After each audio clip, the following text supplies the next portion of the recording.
मेरा गांव मेरा देश, देखते रहिए आपका संदेश। ताजा खबरों के साथ हवा सिंह चहल। हेलो दोस्तों, नमस्कार। मैं हवा सिंह चहल, संपादक आपका संदेश।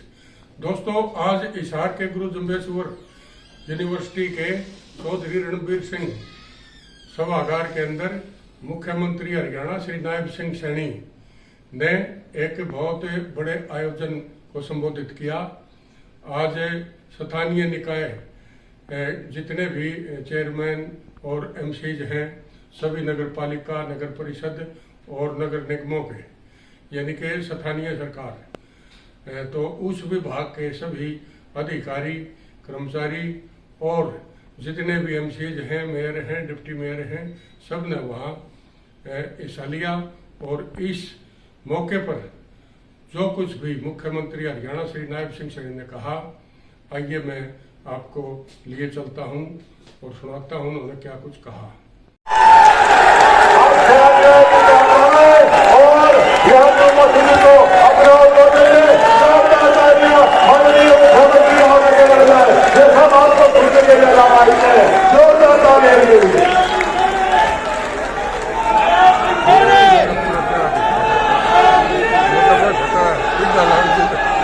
भारत माता की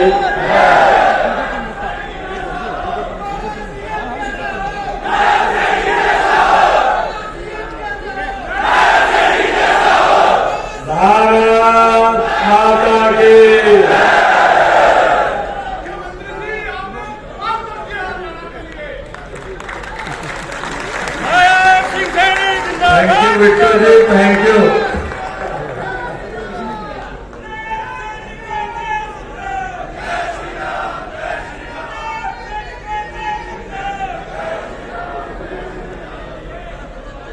मैं आज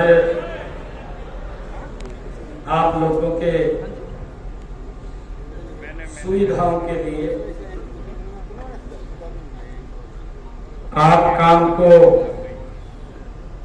एक नई गति दे सके और जो विजन है देश के यशस्वी प्रधानमंत्री नरेंद्र मोदी जी का और हमारी सरकार का, कि जो जो समस्याएं लंबे समय से थी उनका समाधान होना चाहिए, उसको लेकर के मैं आप लोगों के बीच में आज हमारे जो स्थानीय निकाय के हरियाणा सरकार के मंत्री हैं सुभाष सुधा जी ने इस कार्यक्रम का आयोजन किया। आप लोगों के बीच में मैं उपस्थित हुआ हूं। हमारी सोच है कि आपको कोई समस्या, दिक्कत ना आए, धीरे धीरे करके उसका समाधान कर रहे हैं। और कहीं भी आप मिल सकते हैं, मिल भी क्या सकते हैं, अगर रास्ते में जगह से कभी रोक सका।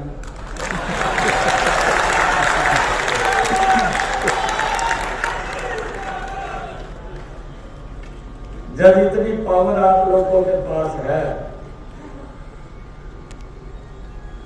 तो भाई फिर ध्यान से सुनो।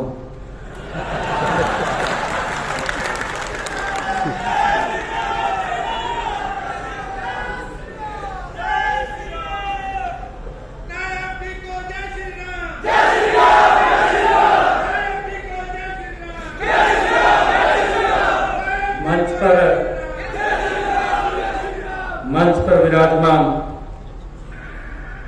भारतीय जनता पार्टी के प्रदेश के माननीय अध्यक्ष, राई से विधायक मोहनलाल बड़ौली जी,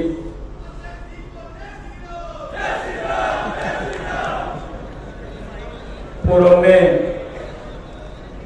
स्थानीय निकाय के मंत्री रहे, वर्तमान में हरियाणा के हेल्थ के मंत्री डॉक्टर कमल गुप्ता जी, आज के कार्यक्रम का जो आयोजन किया है, जिनकी देखरेख में ये कार्यक्रम चल रहा है, स्थानीय निकाय के हमारे मंत्री सुभाष सुधा जी, हरियाणा विधानसभा के डिप्टी स्पीकर आदरणीय रणबीर गंगवा जी, हमारे हांसी के विधायक विनोद भ्याणा जी, हमारे परवाला के विधायक जोगीराम सिहाग जी, प्रदेश के महामंत्री सुरेंद्र पूनिया जी, जिला की माननीय अध्यक्षा आशा खेतर जी, प्रदेश भारतीय जनता पार्टी के सचिव कैप्टन भूपेंद्र जी और हिसार जिला के हमारे प्रभारी जोहार सैनी जी, हमारे हिसार के मेयर गौतम सरदाना जी, पंचकुला के मेयर कुलभूषण गोयल जी, श्रीमती रजनी विरमानी जी, यमुनानगर से मेयर नरेंद्र चौहान जी, रोहतक से मेयर मनमोहन गोयल जी, करनाल से मेयर रेणुबाला गुप्ता जी और हमारे सोनीपत के मेयर निखिल मैदान जी, हमारे विभाग के अधिकारी विकास गुप्ता जी आईएएस, यशपाल जी आईएएस, हिसार के हमारे उपायुक्त महोदय और हिसार के हमारे एसपी महोदय, मंच पर विराजमान सभी अधिकारीगण और हमारे जो पार्षद चेयरमैन गण हैं, सभी प्रमुख व्यक्ति और आज पूरे हरियाणा प्रदेश के हर वार्ड से उपस्थित यहाँ पर हमारे बहुत ही सम्मानित पार्षद, नगर पालिकाओं के चेयरमैन, नगर परिषद के चेयरमैन, नगर निगम के हमारे सभी chairman, mayor, senior deputy mayor और हमारे सीनियर मेयर, आप सब के बीच में आकर के मैं आज अभिभूत हूं। आप सबको दोनों हाथ जोड़ करके राम राम करता हूं, प्रणाम। जैसा मैंने बताया भी है कि हमारी कोशिश है कि उसमें सुधार किया जाए, उसके अंदर हम लगे हुए हैं और उसको लेकर के हम निरंतर काम भी कर रहे हैं, काम भी गति से कर रहे हैं। मैंने पूरे दिन का जब से कोड ऑफ कंडक्ट काटा, उसके बाद से मैंने लगातार हर रोज का मैंने क्या करना है, क्या नहीं करना है, पूरा एजेंडा तैयार किया 100 दिन का। 1.5 महीना शेष बचा है। उस बीच के अंदर मैंने आप लोगों को, चेयरमैनों को भी बताया, मैं लगातार बात करता रहा, आपसे पूछते भी रहे क्या क्या दिखते हैं, क्या क्या समस्याएं हैं और हमारी सोच थी कि उसमें सुधार किया जाए, कोई दिक्कत समस्या न रहे। उसको लेकर के हम लगातार काम कर रहे हैं। होता है कई बार जब व्यक्ति काम कर रहा है, काम करते करते कुछ समय भी लगता है, कुछ पॉलिसी मैटर्स होते हैं और कुछ हमने और भी जो जानकारियां कलेक्ट करनी होती है, वो सारा का सारा उसमें समय लगता है। और भी कई कार्यक्रम होते हैं, कहीं कोई कार्यक्रम चल रहा है, कहीं कोई बैठक आ रही है, तो हम आदरणीय सुभाष सुधा जी ने, अधिकारियों से भी हमने बात की बाद हमने कहा कि सभी पार्षदों से एक बार बैठा जाए। अलग अलग पार्षद भी हमसे मिल रहे थे, बातचीत कर रहे थे। कुछ समस्याएं थी, उन समस्याओं के बारे में भी लेकर के हम निरंतर बातचीत करते रहे। और भाइयों,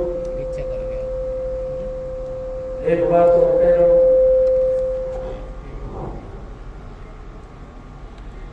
कि विपक्ष भी है। देखिए, विपक्ष की अपनी भूमिका हो, अगर अच्छे काम भी कराएंगे उसमें बात भी लगानी है तो फिर कहेगा नहीं गलत काम कर दिया है।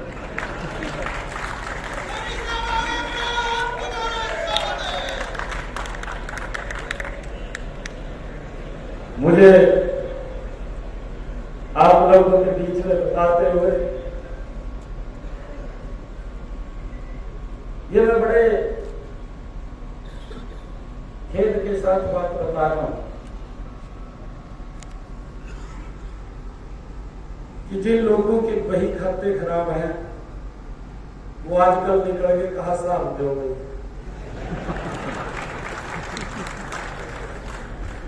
वो साहब मांगने लग गए, अपने ओर नहीं देखते कि आपने क्या किया क्या नहीं किया।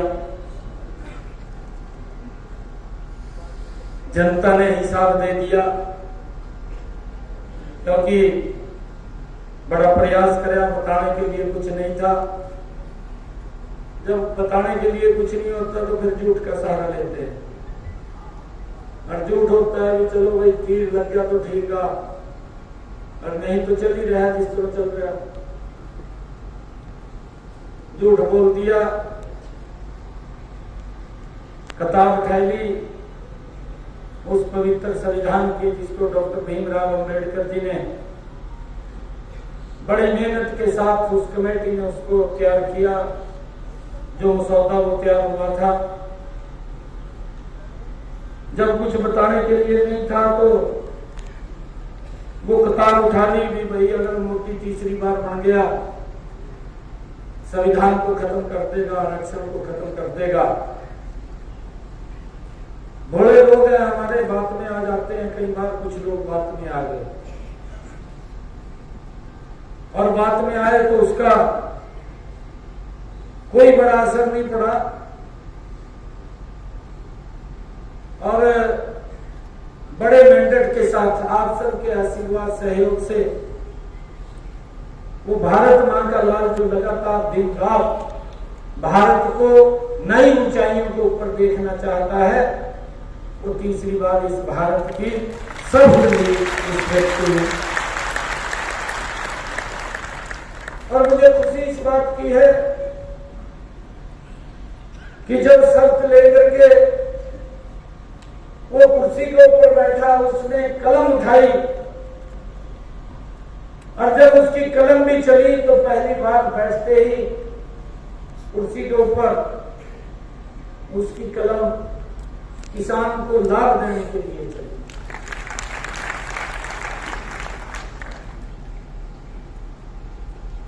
उसकी कलम गरीबों को छत मिले उसके लिए चली।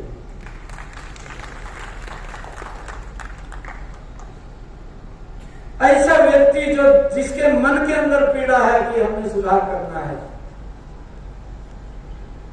ऐसा व्यक्ति जो दिन रात इस भारत को मिशन की ऊंचाइयों के ऊपर अग्रणी भूमिका में लाने के लिए दिन रात परिश्रम कर रहा हो, जिसका कोई अपना हेतु ना हो, अगर उसका हेतु है उसका 142 करोड़ देश की जनता है, उसके लिए काम करता है, उसका अपना कोई हेतु नहीं है।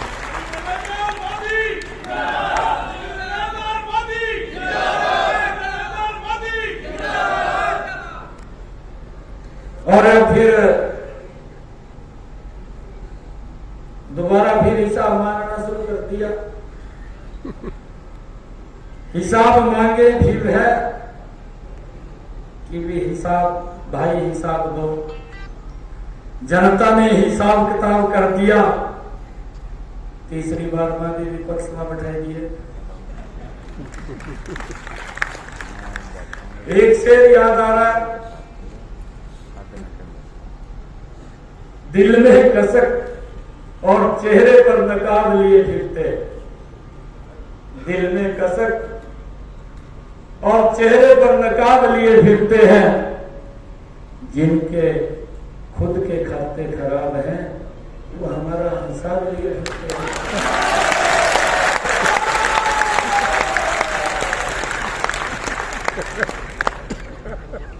ये ऐसे लोग जिनके समय में विकास भी कहीं दिखाई नहीं देता था, ये ऐसे लोग जिनके समय में भ्रष्टाचार हदें पार हुई है, जो लोग झूठ बोल करके लोगों को गुमराह करते थे कि वोट दे 24 घंटे बिजली देंगे, 4 घंटे 6 घंटे आप तो शहर से आते हैं, 6 घंटे बिजली मिलती थी। ये नहीं पता लगता था कि जब रोटी की मुगल तोड़ का मुंह में पहले बिजली भाग जाती और वो आज कहीं और लग जाता। ऐसी स्थिति इनके समय में थी। गैस का कनेक्शन, गैस का सिलेंडर भी लेना होता था, वो भी 3 दिन में उपलब्ध होता था। ये लोग हिसाब लेकर के घूम रहे हैं। भाइयों, हमने इन 10 वर्षों के अंदर, चाहे गांव है चाहे शहर है, अगर आप लोग देखेंगे इन 10 वर्षों में एक भी मेरे हरियाणा का ऐसा जिला नहीं है जिस जिले के अंदर 4 लेनिंग रोड लगाना हुआ हो। हर जिले के अंदर इन 10 वर्षों में 4 लेनिंग रोड से टच किया है। 2014 से पहले भाइयों अगर हिसाब भी आना होता था तो आपको बहुत दिक्कत का सामना करना पड़ता था।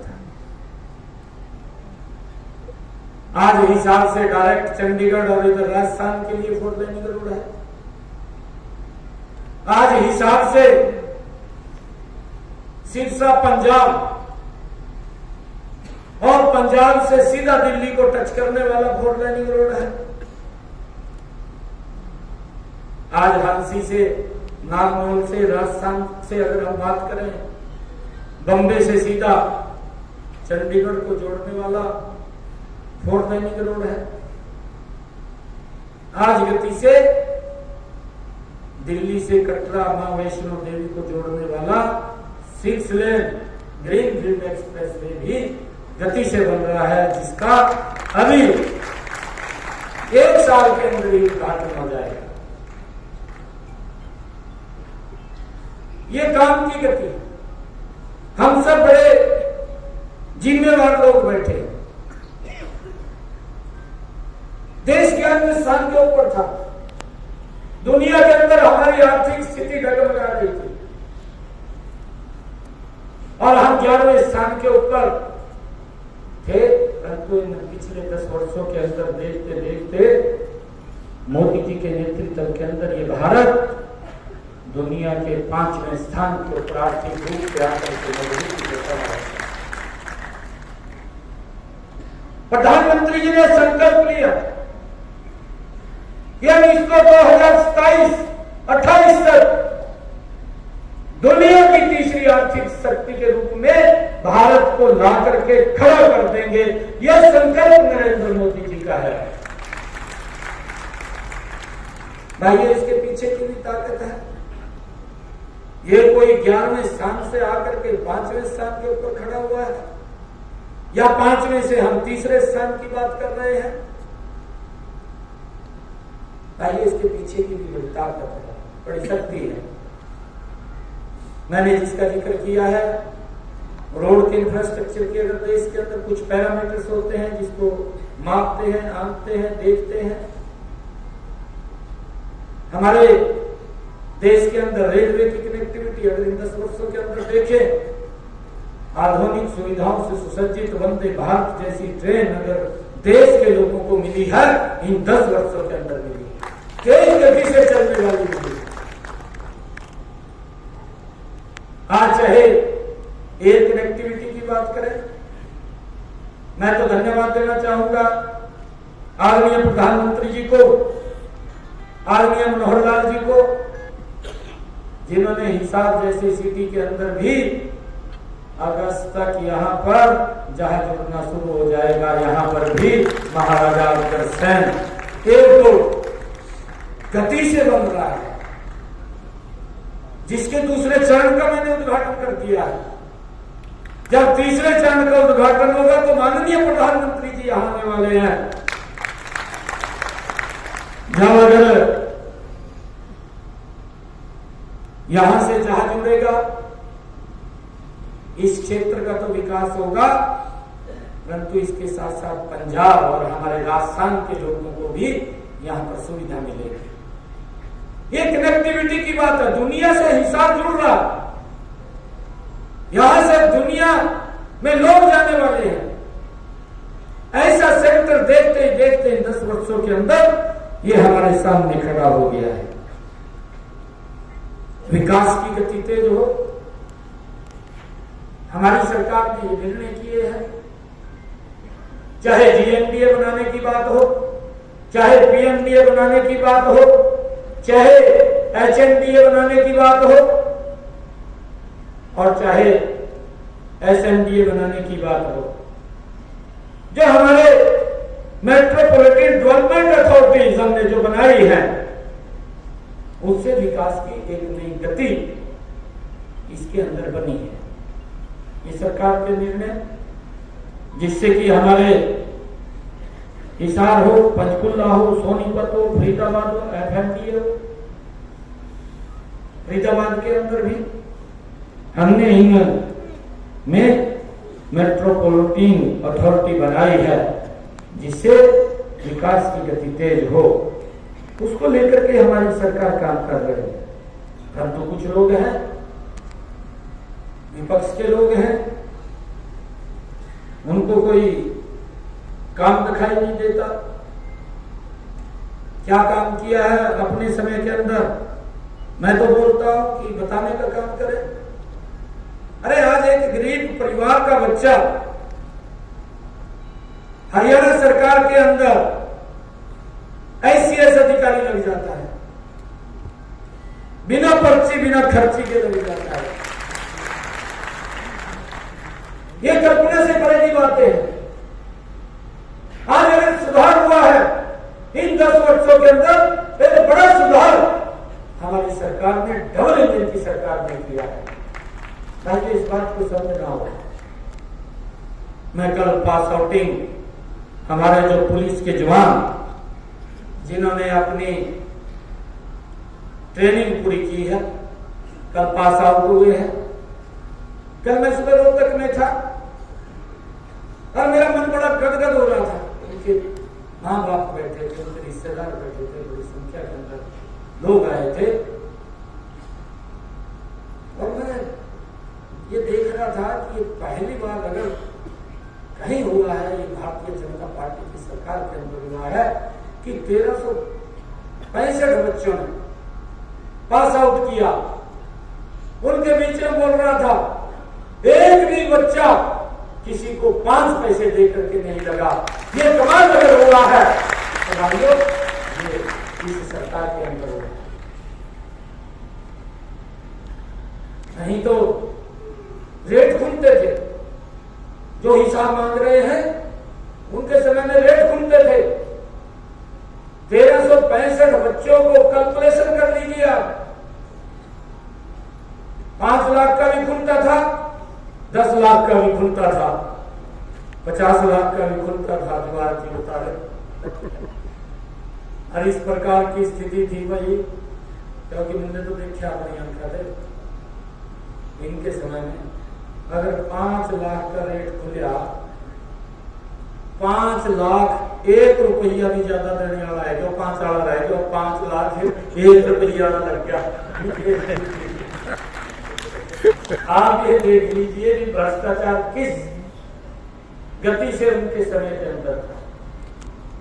परंतु भाइयों, उसके ऊपर एक बड़ा हमारी सरकार ने रोक लगाई है।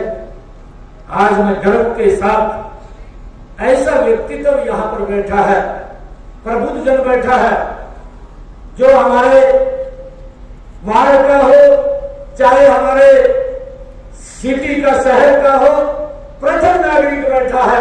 मैं आप लोगों के बीच में बात रख रहा हूं, मुझे इस बात का गर्व है। भाइयों, मुझे ये कहते हुए, आप लोगों को बताते हुए ये बड़ी खुशी भी हो रही है कि हमने बड़े सुधार, और जब सुधार करते हैं कहीं ना कहीं कुछ लोगों को दिक्कतें भी होती हैं। ये दिक्कत मैं कई बार बोलता हूं। नारायणगढ़ से जब मैं विधायक था, एक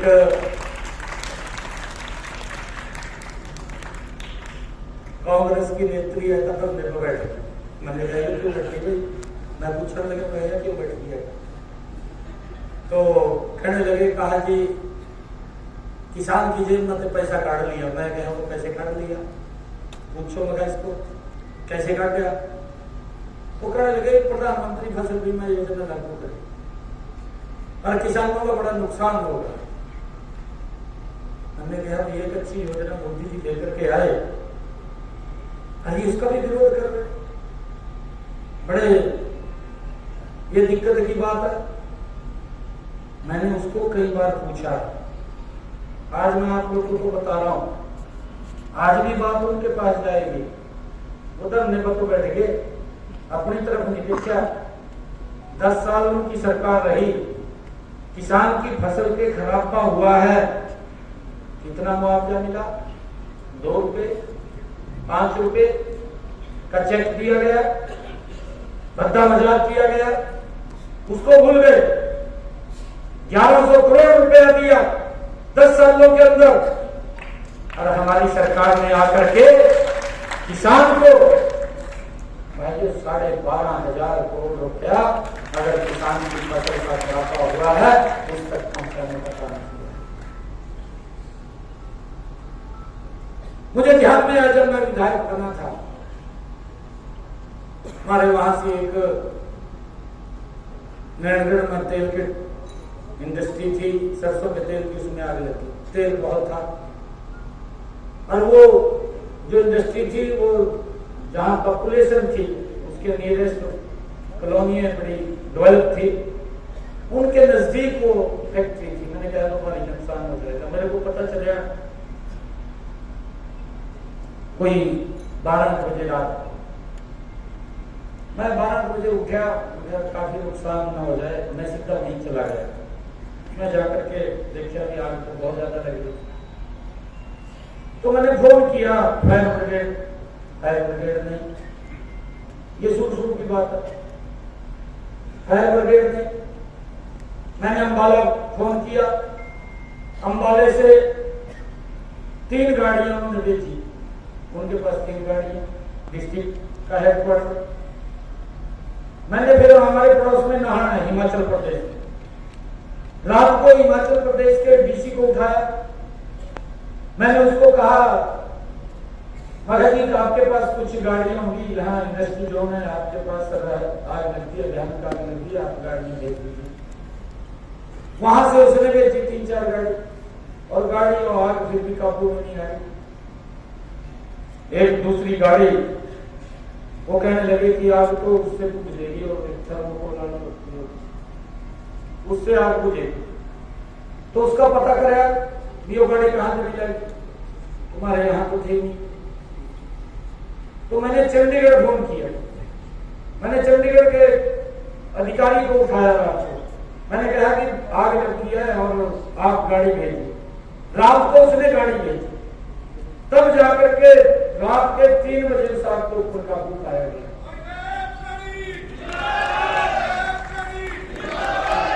और उसके बाद हमने निर्णय किया कि जितनी भी फायर ब्रिगेड के अंदर गाड़ी है उनको दुरुस्त किया जाए। मेरे ख्याल से हर जगह वो सबको मोल की गाड़ी भी भेजी, मोटरसाइकिल भी भेजी भी, अगर किसी गली में आग लग जा भी मोटरसाइकिल पे भी आग बुझा दे जाएगा। ये बड़ा सुधार किया उसके अंदर। लोगों को सुविधा मिलनी चाहिए, मौके के ऊपर क्या होता है क्या नहीं होता, परंतु ध्यान नहीं दिया गया।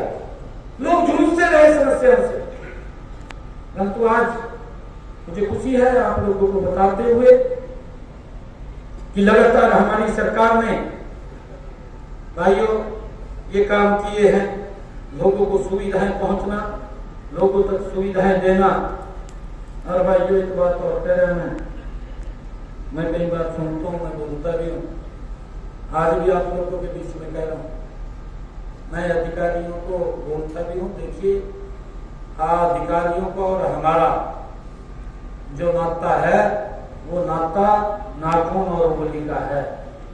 हमने मिलकर के दोनों ने भाइयों लोगों की सेवा करनी है। अगर मेरा पार्षद जो कह दिया कि मेरी अधिकारी सुन नहीं रहा तो ये मेरे लिए बड़ी नीचे देखने वाली बात है।